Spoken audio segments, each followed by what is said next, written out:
Magandang umaga po. Ito ang sabayang pagsasayang-papawid sa UNTV at sa Radyo La Verdad 1350 ng programang Bawal ang Pikon. Get it straight with Daniel Rason. Sabayan din po tayong napapanood sa ating 1,334 satellite monitoring centers sa buong Pilipinas at gayon din sa buong mundo. Kasama na rin po ang atin ngayong kasalukuyang ginagawang live stream sa www.untvweb.com. Meron pong bagong ama ang lalawigan ng Laguna. Alam niyo na siguro kung ano yung mga nangyari dyan dahil pumasok yung pangyayari ng disqualification kay Governor E.R. Ejercito. At siya nga po ay na-disqualify dahil doon sa sinasabi ng COMELEC na overspending. At ngayong umaga, syempre, ang atin hong titignan naman ay yung mga sumunod na mga pangyayari dahil after that, nag-take over ang Vice Governor. Marinig natin ngayon ang mga plano para sa kanilang probinsya at ang mga iba't ibang usapin na dala ng kanyang pagkakaupo sa posisyon. Please welcome to the program, Governor Ramil Hernandez. Gov, morning po. Hi, good morning po. Welcome, sir. Thank you po. Have a seat. Let's get it straight, sir. Ngayon na kayo ang naging ama na ng lalawigan, kumusta ho ang mga taga-Laguna? Pagdating po sa operation po ng ating provincial government, normal na po siya. Lahat na po ay nagpa-function. Back to normal na po. Lahat na po ay ang channeling na po ng command ay nanggagaling na po sa akin bilang gobernador. Halos lahat na po ng mga local government official na nasasakupan ko, mga barangay officials, ay nag-courtesy call na po sa akin at kinikilala po ang aking pamunuan. So everything is normal na po. So yung bang mga tao ni Governor E.R. Ejercito pinagtatanggal nyo? Hindi ko naman po kailangan tanggalin kasi coterminous po talaga yon.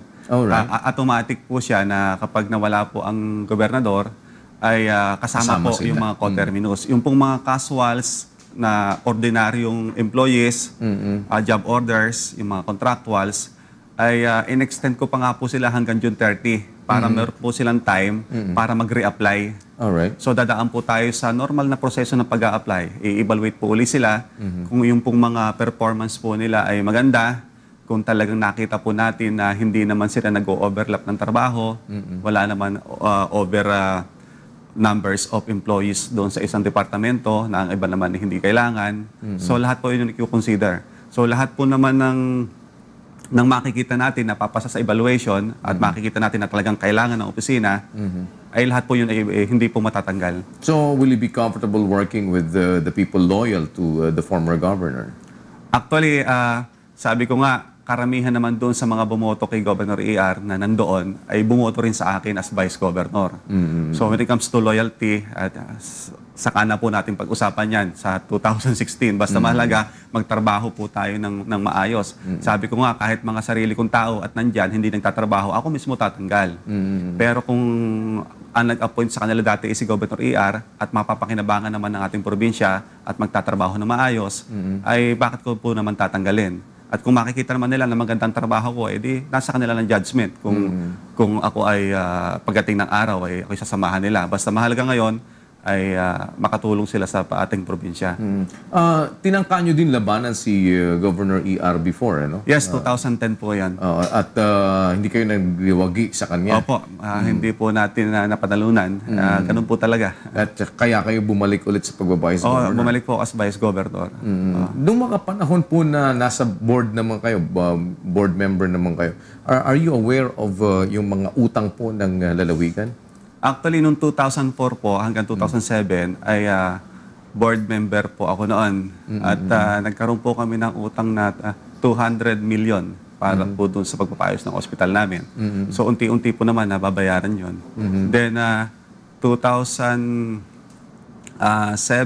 hanggang 2010, tumakbo po yun. Nakakabayad kami ng utang, nababawasan po yon. Then, nung natapos po ako ng 2010, kasi natalo nga po ako. Pahinga kayo? Pahinga po ako, 2010.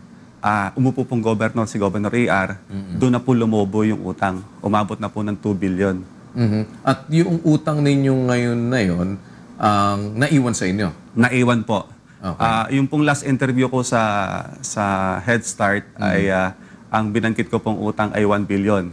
Sapagkat yun lang po yung Nakita nyo? Yun lang po nakita ko. Pero as time goes by, yung po mga reports, pinapa-update ko, pinapapasok ko sa opisina ko, nakita ko po mismo yung loan agreement sa PNB, ang nakalagay po doon talaga ay 2 billion po yung loan. So, can you say na nagkaroon ng mismanagement during those times? Sa paglobo ng... Kasi nasasabi nyo, may utang man kayo, ito'y nababayaran. Opo. And hindi naman umabot ng 1 billion. Opo, Di ba? opo. Eh, ngayon ay lumalabas na 2 billion ang naiwang utang sa inyo. Ganun ba? Opo. So, it is tantamount to saying na kayo ngayon ay bangkarote. Opo. Alam niyo po, ang pag-utang kailangan po talaga binabalanse eh. Kailangan po at least yung big portion po ng inutang mo, ilalagay mo sa at least income generating activity ng probinsya. But with what happened, can you say na it blew out of proportion already at hindi na nagamit ng tama at kaya lumobo ng umabot ng 2 billion? Medyo nabigla po sila doon kasi inilagay po ng inilagay sa infra. So, lahat po naman talaga yan importante. Kahit mga infra, importante po yan. Kaya lang, dapat po, tama po yung, dapat po binabalanse. Dapat po, long term po yung pag-iisip, hindi lang po short term. So with this na nakikita na ninyo, dahil siyempre tinitingnan niyo yung mga ano ba yung mga responsibilidad na nakapatong sa inyo, nakakita ba kayo sa ganitong pangyayari na parang sabihin na natin sa diretsyong salita na korupsyon na nangyayari? Trabaho po yan ng COA. Sila na po ang bahala mag-review niyan kung anong makita nila. Kung may corruption dyan, ay di sila na po nakakaalam. Basta ako po, ayaw ko pong mamisinterpret ng tao na kaya ako binabagit na malaki ang utang ay sinisiraan ko at kinakabitan ko ng korupsyon. Hindi, pero kailangan malaman ninyo kung may korupsyon o wala dahil dapat na kayo maglinis o kung hindi, ay kayo tuloy-tuloy na mababaon sa ganon, hindi ho ba? Opo. So sa inyong ngayong assessment na ginagawa, may corruption bang nangyayari? Dahil you need to stop or to put a stop to whatever wrongdoings na nangyayari, hindi ho ba? Of course, totoo po yun. Hinihintay ko lang po yung 2013 report po ng COA. At doon po natin makikita kung meron pong mga nakitang anomalya sa mga proyekto. So ito po naman ay almost 2 weeks pa lang ako. Hindi naman kaagad-agad ko ay ma-review po lahat yan. Pero pag may nakita po tayong anomalya dyan, i-call po natin ng proper government agency para po imbestigahan yan. Ako po naman ay tuloy-tuloy lang po doon sa dapat kong trabahuhin. So, may kani-kaniya pong trabaho tayo. At isa sa tatrabahuhin ninyo ngayon ay magbayad ng utang. Opo. So, binabanggit ko po na malaki utang ng probinsya para po naman hindi mag-expect po ng ganong kalaki ang mga tao sa akin. Kasi baka po magkaroon ng comparison. Sabihin nila, bakit nung panahon ni Governor ER, ang dami niyang ipinagawa, ang dami niyang ipinamigay sa tao. Samantalang sa panahon ni Governor Ramil, bakit ko konti? Normal lang po na ganun po mangyari dahil nung panahon po niya ay nangutang ng malaki, kaya malaki ang kanya nagastos.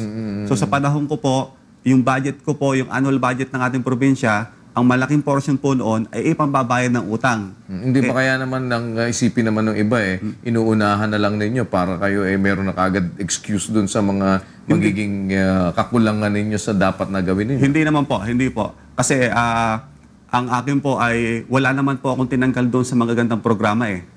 So, everything will continue. Continue po. Ang magkasuffer lang po doon ay siyempre yung mga infra. Of course, manghihingi na lang po tayo sa national government. So you're saying na wala na ngayong magiging bagong proyekto when it comes to infrastructure? Minimal na lang po. Kasi gusto ko po yung basic and social services po natin na hindi maapektuhan. Kasi po, since na yung ating pong annual budget ay malaking portion po noon ay pupunta sa pambayad ng utang, hindi naman po pwede na yung basic services po natin ay doon po babawasin yung pambayad po sa utang. Dapat po ay yung basic services ay kaya nga basics priority po yon. Kaya dapat po hindi po magalaw yung para doon. Kaya doon po natin babawasin doon mismo sa po pwedeng kunin sa pang-infra. So hindi ko pa naman po sinasabi na wala ng infra. Ang akin lang pong sinasabi ay medyo hindi po ganun kadami. Medyo mababawasan po. But you can categorically say now that your government there is bankrupt. Hindi naman po siya bankrupt kasi pag sinabi po kasi kayo, 2 billion yung utang ninyo na yun which is saan nyo kukunin yung ibabayad ninyo?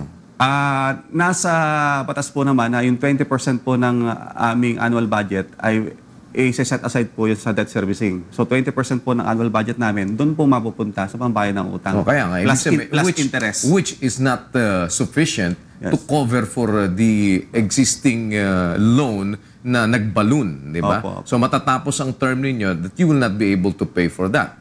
Kaya nga po, hindi po long-term po yung ginawang pag-aaral nila financially. Hindi long-term. Kasi na-address nga nila yung mga immediate na kailangan i-address that time.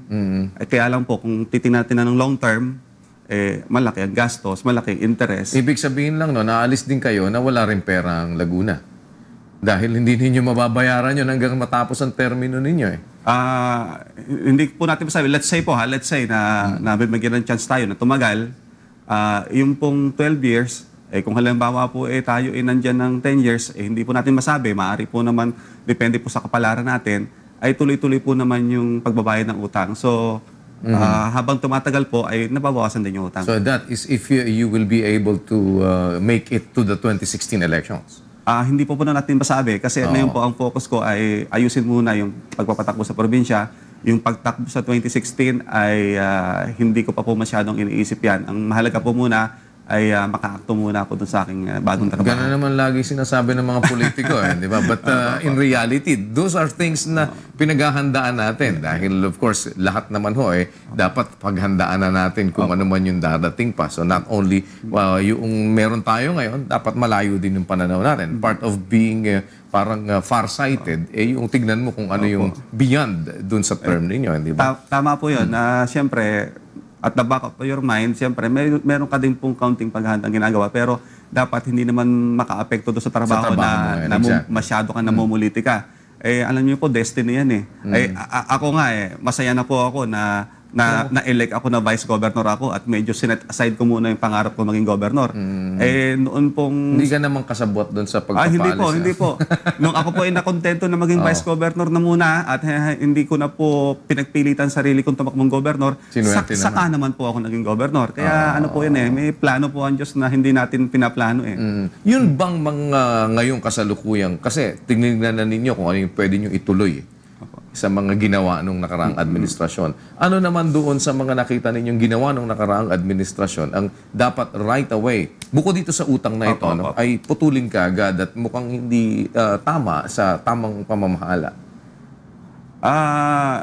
Yung internal management po ng ating Kapitolyo, yung pong pakikiharap po sa tao, lahat po yan, dapat po ay sapat na oras ang binibigay po natin sa tao.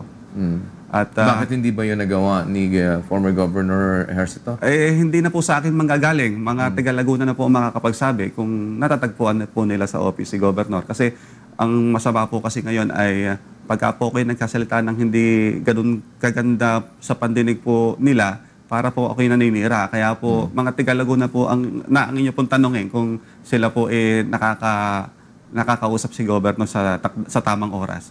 Kasi part of those that will be expected sa inyo, siyempre yung ano ba yung mga babaguhin ninyo. Dahil kung maganda naman, sabi nga ninyo, bakit naman natin babaguhin?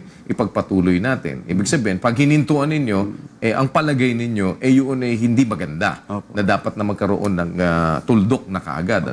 So, yung isa sa sinasabi ninyo dito, yung parang presence, availability ng governor doon sa kanyang tanggapan. Tama po. Inumpisahan ko na nga po nakakadalawang flag ceremony na ako Before 8 o'clock ay nandun na po ako sa Kapitolyo para po manguna sa flag ceremony. At ang flag ceremony po namin ay nag-i-start eksakto pong alas 8 at pinakamatagal na po ay hanggang alas 9. Nung last flag ceremony nga po namin ay umabot lang ng hanggang 8:45. At ang schedule po namin, sabi ko, after flag ceremony, balik na ang mga employees, mga department heads sa kanilang mga opisina para magtrabaho. Ako, balik na ako sa opisina ko para the whole day ay makakausap ako ng mga tao. Hands-on po ako, lahat po ay ina-accommodate ko hanggang sa kaya ng oras ko. So kayo masasabi nyo ngayon na madaling lapitan? Opo. At hindi naman mahirap hanapin? Hindi po. Lagi po tayo nasa Kapitolyo. At magkakaroon nga po ako ng People's Day dyan every Monday, magkakaroon po ng People's Day. The whole day of Monday, kahit pa yung pinakasimpleng mamamayan po natin, kahit pa po sino pong mga gustong lumapit, na may kanya-kanyang problema, ay personal po ako makakausap. People's Day po ang tawag natin doon every Monday. What about yung mga naiwanan hong mga scholars ni Governor Ejercito na mukhang isa sa mga worries din nila kung maipapagpatuloy ba yung mga scholarship grants sa kanila? Before you answer that, sir, we'll pause for a break. We will be back.